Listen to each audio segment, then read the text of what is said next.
So, dito na tayo sa pagluluto. Kung meron po kayong ganito na lutuan, ito po siya waffle maker, kaya lang, pwede din siya pang hot cake. Yan, pahira lang po natin. May iba din sa kawali na din nila niluluto. Pahira lang po natin ng margarine bago po natin lagyan ng ating mixture. Pag nailagay na po natin yung mixture dyan, tansyahin nyo lang po na hindi umaapaw ang ating hot cake mixture. Yan. Dagdagan lang po natin konti.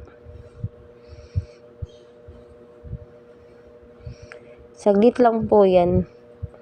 Mga 1 minuto po, luto na po agad ang ating hot cake. Yan, luto na po yan siya. Pagkaluto po yan ng hot cake natin, hanguin po natin at pahira po agad natin ng kung anong available sa inyo, margarine ba o butter. Tsaka lagyan natin ng asukal. Ayan, tapos na po yan.